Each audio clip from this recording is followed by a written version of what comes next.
നമ്മുടെ നാട്ടിൽ തൊഴിലില്ല, ആളുകൾ വിദേശത്തേക്ക് കുടിയേറുന്നു, മറ്റു മാർഗ്ഗങ്ങളില്ല എന്നൊക്കെ പറയുമ്പം നമ്മുടെ നാട്ടിൽ സ്വന്തം നാട്ടിൽ ജോലി ചെയ്ത് ജീവിക്കാനായിട്ട് ഇറങ്ങുന്ന ഒരു സാധാരണ ഓൺലൈൻ ടാക്സിക്കാരന് പോലും സ്വസ്ഥമായിട്ട് ജീവിക്കാൻ പറ്റുന്നില്ലെങ്കിൽ അത് നമ്മുടെ സമൂഹവും നമ്മുടെ ആളുകളും നമ്മുടെ ഭരിക്കുന്ന ആളുകളും പാർട്ടികളും എല്ലാവരും ചിന്തിക്കേണ്ടത് അതിക്രമിച്ചിരിക്കുന്നുണ്ട്. ഇത്രയും രാജ്യങ്ങളിൽ ഇത്രയും ആളുകൾക്കില്ലാത്ത ഒരു പ്രശ്നം എന്തുകൊണ്ടാണ് കേരളം പോലെ സ്റ്റേറ്റിൽ മാത്രം ഉണ്ടാവുന്നത്? ഊബർ സംവിധാനം ഈ പറയുന്ന കമ്പനി ചെയ്യാത്ത ഒരു കാര്യത്തിന് ഡ്രൈവർമാർ നാളെ മുതൽ ഓടണ്ട എന്ന് പറയുന്നത് ഒരു തരത്തിലും അംഗീകരിക്കാൻ പറ്റുന്നില്ല. ഇതിപ്പോൾ പറയുന്ന പോലെ അവർക്ക് യൂണിയൻ ഒന്നുമില്ല, പല വിധത്തിൽ ചിതറിക്കിടക്കുകയാണ്. അവർ കൃത്യമായ എണ്ണം, കേരളത്തിൽ എത്ര ഊബർ ഡ്രൈവർമാരുണ്ടെന്ന് ചോദിച്ചാൽ കൃത്യമായ എണ്ണം പറയാൻ പറ്റുമെന്ന് വെച്ചാൽ അതും പറയാൻ സാധിക്കില്ല. പക്ഷേ നമ്മുടെ തന്നെ അറിവിൽ തന്നെ എത്രയോ വിദ്യാർത്ഥികൾ പഠിക്കാനായി പഠനം കഴിഞ്ഞ് രാത്രി ഊബർ ഓടിച്ച് രാവിലെ പഠിക്കാൻ പോകുന്ന കുട്ടികളുണ്ട്.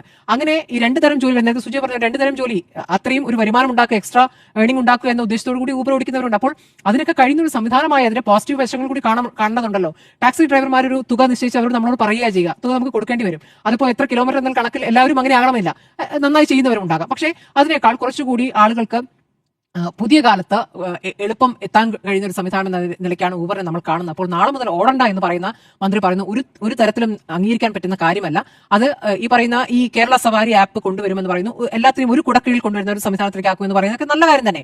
അത് വരുന്നവരെ അവരോട് നാളെ മുതൽ പോകണ്ട എന്നല്ല പറയേണ്ടത്, അത് വരുന്നവരെയുള്ള ഒരു സാഹചര്യമുണ്ട്. നിലവിൽ കോടതി വിധി എന്തായാലും ഊബർ ഡ്രൈവർമാർക്ക് അനുകൂലമാണ്, അവർക്ക് സുരക്ഷിതത്വം കൊടുക്കണം. നമുക്കറിയാം, കഴിഞ്ഞ കുറേ ആഴ്ചകളായിട്ട് നമ്മൾ കേട്ടുകൊണ്ടിരിക്കുന്ന ഒരു കാര്യമാണ്, നമ്മുടെ നാട്ടിൽ ഊബർ അല്ലെങ്കിൽ ഓല ഇങ്ങനെയുള്ള ഓൺലൈൻ ടാക്സികളുണ്ട്. അതേപോലെ തന്നെ നോർമൽ ഓഫ്ലൈനായിട്ട് നമുക്ക് ഒരു ടാക്സി സ്റ്റാൻഡിലൊക്കെ പോയി വിളിക്കുക, അല്ലെങ്കിൽ ഫോൺ എടുത്ത് വിളിച്ച് കിട്ടുന്ന ടാക്സി സർവീസസ് ഉണ്ട്. അപ്പോൾ ഇതിൻ്റെ പേരിലുള്ള കുറേ ആരോപണങ്ങളും പ്രത്യാരോപണങ്ങളും ഇതിനെ ചുറ്റിപ്പറ്റിയുള്ള കുറേ പ്രശ്നങ്ങളും എല്ലാം നമ്മൾ കഴിഞ്ഞ ഒരാഴ്ചയായിട്ട് നമ്മൾ കണ്ടുകൊണ്ടിരിക്കുകയാണ്. അപ്പം ഈ ഒരു കാര്യത്തിൽ എൻ്റെ ഒരു അഭിപ്രായം ഷെയർ ചെയ്യുക എന്നുള്ളതാണ് ഈ വീഡിയോയുടെ ഉദ്ദേശം. ഞാൻ ഈ ഊബർ ഓലയൊക്കെ ഉപയോഗിച്ച് തുടങ്ങുന്നത് ഒരു 2015-16 കാലഘട്ടമാണെന്ന് തോന്നുന്നു. ആ സമയത്താണെന്നാണ് എൻ്റെ വിശ്വാസം. അപ്പോൾ അന്ന് ഞാൻ കേരളത്തിലല്ല, ബാംഗ്ലൂരാണ്. അപ്പോൾ അതേപോലെ തന്നെ ചെന്നൈ, ഇങ്ങനെയൊക്കെയുള്ള സ്ഥലങ്ങളിലാണ്. അപ്പോൾ സ്വാഭാവികമായിട്ടും അവിടെ എല്ലാം ഈ ഊബർ, ഓല ഇങ്ങനെയുള്ള സർവീസസൊക്കെ അന്ന് തൊട്ടേ ഉണ്ട്. അതിനുശേഷം റാപ്പിഡോ ഒക്കെ വന്നു. അപ്പം നമുക്കറിയാം ഈ ഒരു ഊബർ ഓല എന്ന് പറയുന്ന അവർ കൊടുക്കുന്ന ഒരു സർവീസ് എന്ന് പറയുന്നത് എത്രത്തോളം ഇമ്പോർട്ടൻ്റ് ആണെന്നുള്ളത്. ശരിക്കും ഒരു സാധാരണക്കാരൻ ഒരു ടാക്സി വിളിച്ച് യാത്ര ചെയ്യാനുള്ള പ്രിവിലേജ് കൊടുത്തത് തന്നെ ഊബർ ഓലയാണ്.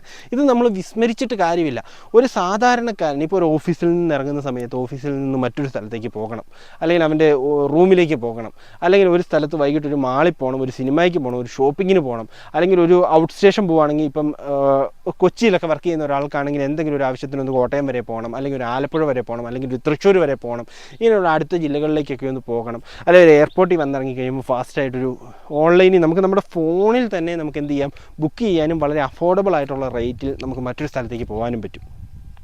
അപ്പോൾ ഇങ്ങനെയുള്ളൊരു സർവീസ് തരുന്ന ഒരു സ്ഥാപനം സ്വാഭാവികമായിട്ട് ഞാൻ ഊബറിൻ്റെ ചെക്ക് ചെയ്തപ്പോൾ ഓൾമോസ്റ്റ് 70-ലധികം രാജ്യങ്ങളിൽ ഇത് പ്രവർത്തിക്കുന്നുണ്ടെന്നുള്ളതാണ്. അപ്പോൾ ഇത്രയും രാജ്യങ്ങളിൽ ഇത്രയും ആളുകളെ സെർവ് ചെയ്യുന്ന ഒരു കമ്പനി, അപ്പോൾ ഇത്രയും ലാർജ് നമ്പർ ഓഫ് വണ്ടിയുമുണ്ടെന്ന്, ഇവർക്ക് ഇത്രയും ടാക്സികളും ഇവരുടെ ഒരു ഡേറ്റാബേസിലുണ്ട്, അല്ലെങ്കിൽ ഇത്രയും ടാക്സികളെ ഇവർ റൺ ചെയ്യുന്ന ഒരു സ്ഥാപനമാണ്.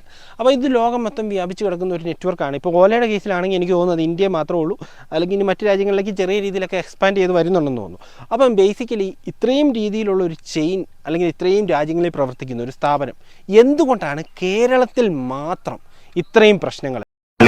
യൂബർ, ഓല തുടങ്ങി യാതൊരുവിധ രജിസ്ട്രേഷനും ഇല്ലാതെ നിയമത്തെ വെല്ലുവിളിച്ച് നടത്തുന്ന പ്രവർത്തനങ്ങൾ അവസാനിപ്പിക്കണമെന്നും നിയമ നടപടികൾ സ്വീകരിക്കണമെന്നും ആവശ്യപ്പെട്ടുകൊണ്ട് സത്യത്തിനായി പൊരുതുവാൻ അധികൃതരുടെ മൗനാനുവാദത്തോടെ സ്ഥലങ്ങളും വിലങ്ങുണ്ടായുന്ന കള്ള ടാക്സി നിരോധിക്കണമെന്നാവശ്യപ്പെട്ടുകൊണ്ട് 1000 കണ്ടും 10,000 ചങ്കുമായി പ്രതിരോധത്തിൽ കരോടം കിട്ടാൻ കേരളത്തിന്റെ അളവുണ്ട്.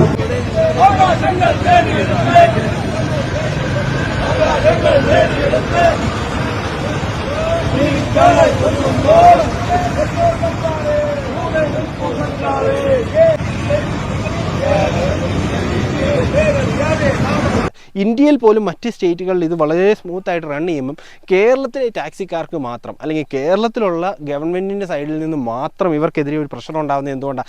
എനിക്കിതൊക്കെ കാണുമ്പോൾ സത്യം പറഞ്ഞാൽ നമ്മുടെ നാടിന് ഒരു മാറ്റവും ഒരു കാലത്തും ഉണ്ടാവത്തില്ല. നമ്മുടെയൊക്കെ ഒരു പ്രതീക്ഷ തന്നെ അസ്ഥാനത്താക്കി കളയാം. നമ്മുടെ ഒരു ഗതാഗത മന്ത്രി എന്ന് പറയുന്ന ഒരാൾ, ഞാൻ വിചാരിച്ചിരുന്ന പുള്ളി അത്യാവശ്യം എല്ലാ കാര്യവും മെച്ചൂർഡായിട്ട് ഹാൻഡിൽ ചെയ്യുന്ന ഒരാളാണെന്നുള്ള ചിന്ത എനിക്കുണ്ടായിരുന്ന ഒരാളായിരുന്നു.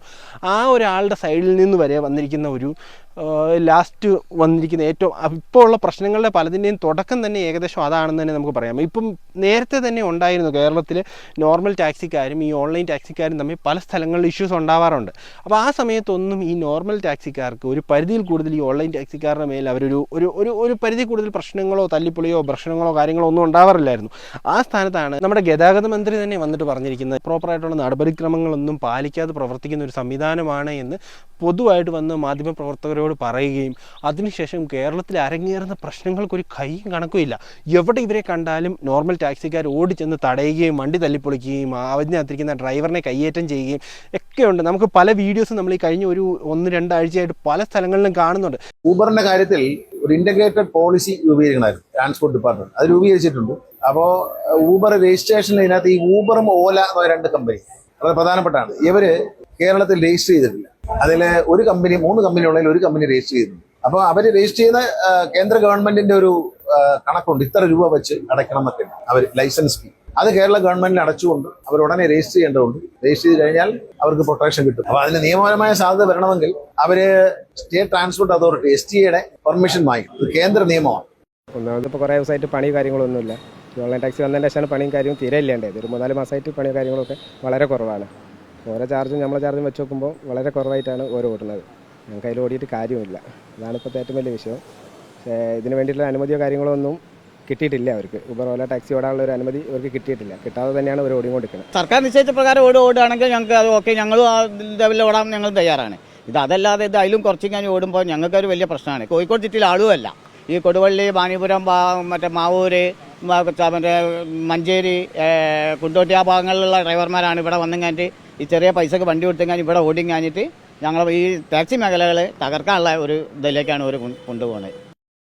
ഇന്ന് രാവിലെ ഈ മന്ത്രിയുടെ പ്രസ്താവന മുകളിൽ അവർ വണ്ടികൾ തടയുമെന്നാണ് പറയുന്നത്. തടയും മാത്രമല്ല, ഭീഷണിപ്പെടുത്തും. അവർ മുദ്രാവാക്യം തന്നെ ഓടില്ല ഓടിക്കില്ല എന്നാണ്. അപ്പോൾ അങ്ങനെയാണെങ്കിൽ ഈ ഊബർ ഓലയുടെ പക്കയായി നിരോധിക്കുകയാണെങ്കിൽ നമുക്ക് എന്ത് ചെയ്യാം? അതിനനുസരിച്ച് നീങ്ങാം. ഇതിപ്പോൾ സർക്കാർ ചെയ്യാത്ത കുറ്റം കൊണ്ട് നമുക്ക് എതിരെ അക്രമം ഏറ്റുവാങ്ങേണ്ട അവസ്ഥയിലാണ് കാര്യങ്ങൾ പോയിക്കൊണ്ടിരിക്കുന്നത്. വളരെ മോശമെന്ന് പറഞ്ഞാൽ വളരെ മോശം. ഇത്രയും ടാക്സ് കൊടുത്ത് നമുക്കറിയാം, നോർമൽ ടാക്സിക്കാരെ പോലെ തന്നെ വർഷാവർഷം എല്ലാ നികുതികളും കൊടുത്ത് ടെസ്റ്റും നടത്തി കാര്യങ്ങളും നടത്തി ഓടുന്ന ടാക്സി പെർമിറ്റിലുള്ള വണ്ടികളാണ് ഇവർ. അപ്പോൾ ഇവരെ എന്തിനാണ് മറ്റൊരു ടാക്സിക്കാരൻ എങ്ങനെ ഇവരെ കയ്യേറ്റം ചെയ്യാൻ പറ്റുന്നു? അതേപോലെ തന്നെ ഇവർ നോർമൽ ഫെയറിൽ ഓടട്ടെന്നേ. ഇപ്പോൾ ഒരു സാധാരണക്കാരന് അഫോർഡ് ചെയ്യാൻ പറ്റുന്ന രീതിയിൽ ഇത്രയും വലിയ കോർപ്പറേറ്റ് കമ്പനികൾ കൊടുക്കുന്ന രീതിയിലുള്ള ഫെയറിൽ ഇവർ കോമ്പറ്റീഷൻ ഉണ്ടാവട്ടെ. ഇപ്പോൾ എവിടെയാണെങ്കിലും ഹെൽത്തി ആയിട്ടുള്ള കോമ്പറ്റീഷൻസ് ഉണ്ടായാൽ മാത്രമേ കസ്റ്റമേഴ്സിന് അല്ലെങ്കിൽ നോർമൽ ആയിട്ടുള്ള ആളുകൾക്ക് നല്ല പ്രൈസ് കിട്ടുകയുള്ളൂ. അതല്ലാതെ ഒരു മോണോപ്പോളി പോലെ ഒരു സംഘം മാത്രം വളർന്നു വന്നു കഴിഞ്ഞാൽ എന്ത് സംഭവിക്കും? അവിടെ അവർ പറയുന്നത് നമ്മൾ അക്ഷരം പ്രതി കേട്ടിട്ട് കസ്റ്റമേഴ്സ് യാത്ര ചെയ്യേണ്ടി വരും. കോമ്പറ്റീഷൻ ഉണ്ടായാൽ എന്താ ബെനിഫിറ്റ്? ഏറ്റവും ബെസ്റ്റ് പ്രൈസ് കസ്റ്റമേഴ്സിന് കിട്ടുമെന്നുള്ളതാണ്. ഇതിന് കിട്ടും. ഇത് തന്നെയാണ് ഓൺലൈൻ ടാക്സി എന്ന് പറയുന്ന സംവിധാനം വന്നതോടെ നോർമൽ ടാക്സിക്കാർക്കും അവിടെ ഒരു കോമ്പറ്റീഷനാണ് വരുന്നത്.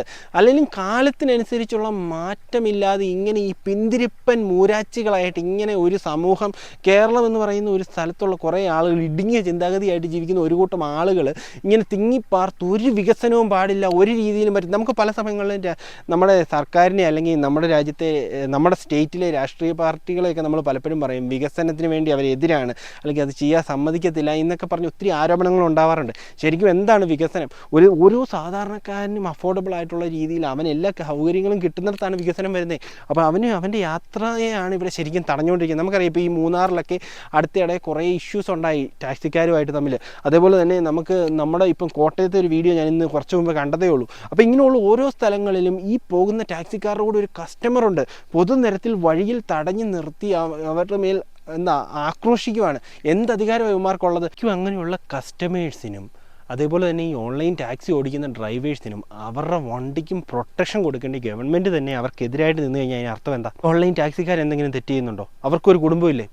അവരും മാന്യമായിട്ട് അധ്വാനിച്ചിട്ടല്ലേ ജീവിക്കുന്നത്. ആരുടെയും കട്ടും പിടിച്ചും മോഷ്ടിച്ചും അല്ല അവർ ജീവിക്കുന്നത്. അവർ മാന്യമായിട്ട് രാവിലെ തൊട്ട് വൈകിട്ട് വരെ കിടന്ന് അധ്വാനിച്ചിട്ടാണ് അവർ ജീവിക്കുന്നത്. എന്നും പറഞ്ഞു ഈ ഓഫ്ലൈൻ ടാക്സിക്കാർക്ക് അല്ലെങ്കിൽ നോർമൽ ടാക്സിക്കാർക്ക് വന്ന് കുതിര കയറാനുള്ളതാണോ? അല്ലെങ്കിൽ ഈ വണ്ടിക്കകത്തിരിക്കുന്ന കസ്റ്റമേഴ്സിൻ്റെ പുറത്ത് കുതിര കയറാൻ ഈ ടാക്സിക്കാർക്ക് എന്താ അധികാരം? ഇവനെയൊക്കെ നിയന്ത്രിക്കാൻ ഇവിടെ ആരാ ഉള്ളത്? കുറച്ച് യൂണിയനുകളും കുറേ സംഘടനകളും ചേർന്നിട്ടാണോ ഇവിടുത്തെ കാര്യങ്ങൾ തീരുമാനിക്കുന്നത്? ഒരു സാധാരണക്കാരന് എന്ത് വിലയുള്ളത്? സാധാരണക്കാരന് ഇവിടെ എന്ത് യൂണിയനാണുള്ളത്? എന്ത് സംഘടനയാണ് ഇവിടെ ഉള്ളത്? ചിന്തിക്കണം നമ്മൾ. പല സ്ഥലങ്ങളിലും ഇവന്മാരുടെ ഈ ആഭാസപരമായിട്ടുള്ള സമീപനം. നമുക്ക് പോയി ഒരു സാധാരണ ഇപ്പോൾ ഒരു ഓഫീസിൽ നിന്ന് ഇറങ്ങി വീട്ടിലേക്ക് പോകണം അല്ലെങ്കിൽ റൂമിലേക്ക് പോകാൻ വേണ്ടി ഇറങ്ങുന്ന സമയത്ത് ഒരു ഓൺലൈൻ ടാക്സിക്ക് ചിലപ്പം 200 രൂപയെ ഫെയർ കാണുള്ളൂ.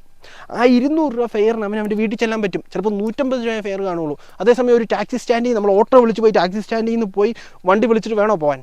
വേണ്ട. നമുക്ക് നമ്മുടെ സ്വന്തം ഫോണിൽ നമുക്ക് ട്രാക്ക് ചെയ്യാം. കാലം ഇത് 2025 ഈ 2025 പോലും ചില ആളുകൾക്ക് തലയിൽ ബോധം വെച്ചിട്ടില്ലെങ്കിൽ നമ്മൾ എന്താ പറയേണ്ടേ? നമുക്കറിയാം, നമ്മുടെ സർക്കാർ കുറച്ച് നാളുകൾക്ക് മുമ്പ് ഒരു ആപ്പ് സർക്കാരിൻ്റെ സൈഡിൽ നിന്ന് ഉണ്ടാക്കിയിട്ടുണ്ടായിരുന്നു. അതിൻ്റെ പ്രവർത്തനം ഇവിടെ പോയി. അപ്പോൾ ഇപ്പോൾ സ്വാഭാവികമായിട്ട് ഈ ഒരു പ്രൈവറ്റ് സെക്ടറിലുള്ള ഒരു കമ്പനി അവർ പ്രോപ്പറായിട്ട് എല്ലാം നോക്കി നടത്തി മുന്നോട്ട് കൊണ്ടുപോകുമ്പം അത് നിലനിന്ന് പോകുന്നുണ്ട്. ഇത്രയും രാജ്യങ്ങളിൽ ഇത്രയും ആളുകൾക്കില്ലാത്ത ഒരു പ്രശ്നം എന്തുകൊണ്ടാണ് കേരളം പോലെ സ്റ്റേറ്റിൽ മാത്രം ഉണ്ടാവുന്നത്? ഒരാളുടെ തൊഴിലാളിയുടെ സ്വാതന്ത്ര്യം അല്ലെങ്കിൽ അവൻ്റെ അവകാശങ്ങൾ സംരക്ഷിക്കുമ്പോൾ മറ്റൊരു തൊഴിലാളിയുടെ അവകാശം അവിടെ ഹനിക്കുകയല്ല ചെയ്യേണ്ടത്. ഇപ്പോൾ സ്വാഭാവികമായിട്ടും എന്ത് തെറ്റാണ് ഈ ഓൺലൈൻ ടാക്സിക്കാർ ചെയ്തത്? ഓൺലൈൻ ടാക്സി പ്രൊവൈഡ് ചെയ്യുന്ന അല്ലെങ്കിൽ അങ്ങനെ ഒരു സംവിധാനം കൊടുക്കുന്ന ഒരു കമ്പനി ഒരു നിയമം പാലിക്കുന്നില്ലെങ്കിൽ അവർ നിയമം പാലിക്കണം. രജിസ്ട്രേഷൻ ചെയ്തിട്ടില്ലെങ്കിൽ അത് പാലിക്കണം, അത് ചെയ്യണം. പക്ഷേ അത് ചെയ്തിട്ടില്ലെങ്കിൽ അവർക്കൊരു നോട്ടീസ് കൊടുക്കുകയും അതിന് പ്രോപ്പറായിട്ടുള്ള ഒരു ഫോളോ അപ്പ് ഉണ്ടാവുകയും അത് ആ ഒരു പ്രോസസ്സ് കംപ്ലീറ്റ് ചെയ്യുക എന്നുള്ളതാണ്. അല്ലാതെ വഴിയെ പോകുന്ന ഓൺലൈൻ ടാക്സി രജിസ്റ്റർ ചെയ്തിരിക്കുന്ന ടാക്സിക്കാരെ എല്ലാം പിടിച്ചിട്ട് തല്ലാനോ പിടിച്ചു പറിക്കാനോ അവനെ വഴി തടയാനോ അല്ലെങ്കിൽ അതിനകത്തിരിക്കുന്ന കസ്റ്റമേഴ്സിനെ ഉപദ്രവിക്കാനോ അല്ല നമ്മുടെ സൈഡിൽ ഈ പറഞ്ഞ ടാക്സിക്കാർ ശ്രമിക്കേണ്ടത്, അല്ലെങ്കിൽ അധികാരത്തിലിരിക്കുന്ന ആളുകളും അതിനുവേണ്ടി ശ്രമിക്കേണ്ടത്. അപ്പം എനിക്കിത് കണ്ടപ്പോൾ എനിക്ക് ഇത്രയും പറയണമെന്ന് തോന്നി. കാരണം അത്രയും ഒരു ചെറിയൊരു പ്രശ്നത്തെ ഇത് ഇത്രയും കോംപ്ലിക്കേറ്റഡ് ആക്കി ഓരോ ദിവസവും മാറ്റിക്കൊണ്ടിരിക്കുകയാണ്. ഇപ്പം മറ്റൊരു സ്റ്റേറ്റിലൊക്കെ ഉള്ള ആളുകൾ സ്വാഭാവികമായിട്ടും അവർ ഇത് വ്യാപകമായിട്ട് ഉപയോഗിക്കുന്നുണ്ടാവും. അവർ സ്വാഭാവികമായിട്ടും ഈ കേരളത്തിലേക്ക് വരുമ്പോൾ അവർ അതേ സിസ്റ്റം, അതേ ആപ്ലിക്കേഷൻ ഉപയോഗിച്ച് അതേ സിസ്റ്റത്തിലിരുന്നുകൊണ്ട് ബുക്ക് ചെയ്യുന്ന സമയത്ത് ഈ സംവിധാനം റോട്ടിൽ കൂടെ ഓടാൻ സമ്മതിക്കുകയല്ലെങ്കിൽ എന്താ അതിൻ്റെ അവസ്ഥ? അതാണ് ഞാൻ ചോദിച്ചു വന്നതാണ്. എനിക്ക് മനസ്സിലാവുന്നില്ല അതിനകത്ത് ലോജിക്ക് എന്താണ്. രജിസ്ട്രേഷൻ ഇല്ല എന്ന് പറയുന്നു, ടാക്സ് അതേപോലെ തന്നെ വർഷമുള്ള സർവീസസ്, ടെസ്റ്റ് കാര്യങ്ങളെല്ലാം ചെയ്യുന്നുണ്ട്. അപ്പോൾ ഇതൊക്കെ ചെയ്യുന്ന സമയത്ത് ഇത് ട്രാക്ക് ചെയ്തുകൂടെ? എന്തുകൊണ്ട് ചെയ്യുന്നില്ല? അപ്പം അത് അവിടെ നിന്നെല്ലാം പ്രോപ്പറായിട്ട് ട്രാക്ക് ചെയ്യാനുള്ള അവസരങ്ങൾ ഉണ്ടായിട്ടും അല്ലെങ്കിൽ ഇതെല്ലാം ചെയ്തതിന് ശേഷം അപ്രൂവൽ കൊടുത്ത് റോട്ടിലേക്ക് ഇറങ്ങുമ്പം കുറേ ടാക്സിക്കാർ വന്ന് വേറെ കുറേ ടാക്സിക്കാരെ തടയുന്നു, തമ്മിൽ തല്ലുന്നു, ബഹളം ഉണ്ടാക്കുന്നു, വണ്ടി തല്ലിപ്പൊളിക്കാനായിട്ട് ശ്രമിക്കുന്നു. അപ്പോൾ ഇത് എന്താണ്? ഇനി അതിനകത്തിരിക്കുന്ന കസ്റ്റമേഴ്സിനെ അപ്പോൾ ആര് സമാധാനം പറയും? ഇവന്മാരുടെ ഒന്നും ഈ തമ്മിത്തല്ല് കാണാനായിട്ടല്ല കസ്റ്റമേഴ്സ് യാത്ര ചെയ്യുന്നത്. അവർ ഫെയർ കൊടുത്തിട്ട് അവർ പൈസ കൊടുത്തിട്ടാണ് ഇവർ യാത്ര ചെയ്യുന്നത്. അവർക്ക് അവരുടേതായിട്ടുള്ള റൈറ്റ്സ് ഉണ്ട്. അപ്പോൾ അത് പ്രൊട്ടക്റ്റ് ചെയ്യപ്പെടണം. ബേസിക്കലി അതാണ് എനിക്ക് പറയാനുള്ളത്. ഒരു കസ്റ്റമറും അതേപോലെ തന്നെ റോട്ടിൽ ഒരു വണ്ടിയും കൊണ്ട് ഇറങ്ങുന്ന ഒരു ഡ്രൈവറും അവരെ പ്രൊട്ടക്റ്റ് ചെയ്യാനായിട്ട് പറ്റണം. അവർ പ്രൊട്ടക്റ്റ് ചെയ്യപ്പെട്ടിരിക്കണം. അതാണ് ശരിക്കും വേണ്ടത്. അല്ലാതെ ഇവർ കുറച്ച് ഏതെങ്കിലും സംഘടനകളോ അല്ലെങ്കിൽ ഏതെങ്കിലും യൂണിയനുകളോ പറയുന്നതനുസരിച്ചല്ല, അല്ലെങ്കിൽ അവർ സംഘം ചേർന്ന് വഴിയിലിറങ്ങിയെന്ന് തടയാനോ ഇതിനൊരു മാറ്റം വരുമെന്ന് നമുക്ക് പ്രതീക്ഷിക്കാം. എന്തായാലും ഇത്രയും രാജ്യങ്ങളിൽ പ്രവർത്തിക്കുന്ന ഒരു സംഭവത്തിന് ഒരിടത്ത് മാത്രം സ്ട്രഗിൾ ഉണ്ടാവുക എന്ന് പറയുന്നത് സ്വാഭാവികമായിട്ടും അപ്പോൾ അത് ആ കമ്പനിയുടെ പ്രശ്നമാണോ അതോ ആ നാട്ടിലെ ആളുകളുടെ പ്രശ്നമാണോ എന്ന് നമുക്ക് തന്നെ ചിന്തിക്കേണ്ടതായിട്ട് വരും. ഇനി ഒത്തിരി പ്രഷർ ചെയ്ത് കഴിഞ്ഞ് നമ്മുടെ നാട്ടിൽ നിന്ന് ഈ ഓൺലൈൻ ടാക്സി സർവീസ് പ്രൊവൈഡേഴ്സ് പോവുകയാണെങ്കിൽ അതിൻ്റെ ബുദ്ധിമുട്ട് അനുഭവിക്കാൻ പോകുന്നത് ഈ സാധാരണ കസ്റ്റമേഴ്സാണ്. വളരെ നോർമൽ ഫെയറിൽ യാത്ര ചെയ്യാൻ പറ്റുന്ന ഒരു സംവിധാനം അത് നശിപ്പിച്ച് കളഞ്ഞ് അത് നമ്മുടെ നാട്ടിൽ നിന്ന് പോവുകയാണെങ്കിൽ സ്വാഭാവികമായിട്ടും ഓവർ ഫെയർ കൊടുത്ത് അല്ലാത്ത ആളുകളെ സമീപിക്കേണ്ടതായിട്ട് വരുന്നുണ്ടെങ്കിൽ അതിൻ്റെ ബുദ്ധിമുട്ടും നമ്മുടെ നാട്ടിലെ സാധാരണക്കാരാണ്. നമ്മുടെ നാട്ടിൽ പല പ്രസ്ഥാനങ്ങളും പൂട്ടിപ്പോയത് നമുക്കറിയാം. അതേപോലെ പൂട്ടിപ്പോകുന്ന മറ്റൊരു പ്രസ്ഥാനമായിട്ട് ഇത് മാറാതിരിക്കട്ടെ. അത്രയും പ്രതീക്ഷിക്കാൻ മാത്രമേ സാധാരണക്കാരനായ ഒരാളെ കൊണ്ട് പറ്റത്തുള്ളൂ.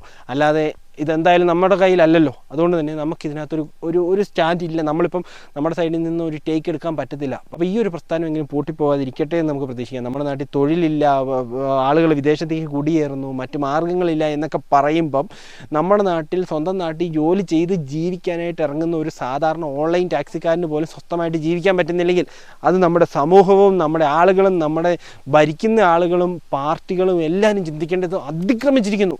ഒരു സാധാരണക്കാരൻ വിദേശത്ത് നമുക്കറിയാം, ഈ UK പോയി ഓൺലൈൻ ടാക്സി ഓടുന്ന ആളുകളുണ്ട്. അവർ മാന്യമായിട്ട് അവിടെ ഓടുന്നു, മാന്യമായിട്ട് അതിൻ്റെ വേതനം വാങ്ങുന്നു, മാന്യമായിട്ട് ജീവിക്കുന്നു. അതേ സിസ്റ്റം നമ്മുടെ സ്വന്തം നാട്ടിലുണ്ടായിട്ട് അതൊന്നും ഉപയോഗിക്കാൻ പറ്റാത്ത ആളുകൾ ശരിക്കും കഷ്ടം തന്നെയാണ്. കഷ്ടമെന്ന് പറഞ്ഞാൽ അത്രയും മോശമാണ്. എന്തായാലും ഞാൻ ഈ വീഡിയോ ഇവിടെ വെച്ച് വൈൻഡപ്പ് ചെയ്യുവാണ്. നിങ്ങളുടെ ഒരു ഒപ്പീനിയൻ എന്താണ് ഇതിനെക്കുറിച്ച്? നിങ്ങൾക്ക് ഈ ഒരു കാര്യത്തെക്കുറിച്ച് എന്താണ് തോന്നുന്നത്? നിങ്ങൾ കമൻറ്റ് ബോക്സ് വഴി രേഖപ്പെടുത്താൻ വേണ്ടി ശ്രദ്ധിക്കുക. അപ്പം ഒരു ഹെൽത്തി ആയിട്ടുള്ളൊരു ഡിസ്കഷൻ അവിടെ ഉണ്ടാവട്ടെ. നമ്മൾ എന്താണ് ഈ വിഷയത്തെക്കുറിച്ച് ചിന്തിക്കുന്നത് എന്ന് നമുക്കൊരു ഹെൽത്തി ആയിട്ടുള്ള ഡിസ്കഷൻ ഉണ്ടാകാനുള്ള ഒരു സ്ഥലമായിട്ട് നമുക്ക് ആ കമൻറ്റ് ബോക്സ് യൂസ് ചെയ്യാം. അപ്പോൾ എന്തായാലും ഈ വീഡിയോ നിങ്ങൾക്ക് ഇഷ്ടപ്പെട്ടിട്ടുണ്ടെങ്കിൽ ഈ വീഡിയോ നിങ്ങൾ ലൈക്ക് ചെയ്യുക. ആദ്യമേ പറഞ്ഞ പോലെ തന്നെ നമ്മുടെ ചാനൽ നിങ്ങൾ സബ്സ്ക്രൈബ് ചെയ്യാത്ത ആൾക്കാരുണ്ടാവും. നമ്മുടെ ഈ ചാനൽ ഒന്ന് സബ്സ്ക്രൈബ് ചെയ്ത് വെക്കുകയാണെങ്കിൽ പുതിയ വീഡിയോസ് നിങ്ങളുടെ അടുത്തേക്ക് അപ്പോൾ തന്നെ എത്തുന്നതായിരിക്കും. ഈ വീഡിയോ നമ്മൾ ഇവിടെ വെച്ച് വൈൻഡപ്പ് ചെയ്യുവാണ്. ഇനി നമുക്ക് മറ്റൊരു വീഡിയോ ആയിട്ട് അപ്പോൾ കണ്ടുമുട്ടുന്നതിന് വേണ്ടി അപ്പോൾ ടേക്ക് കെയർ, ബൈ.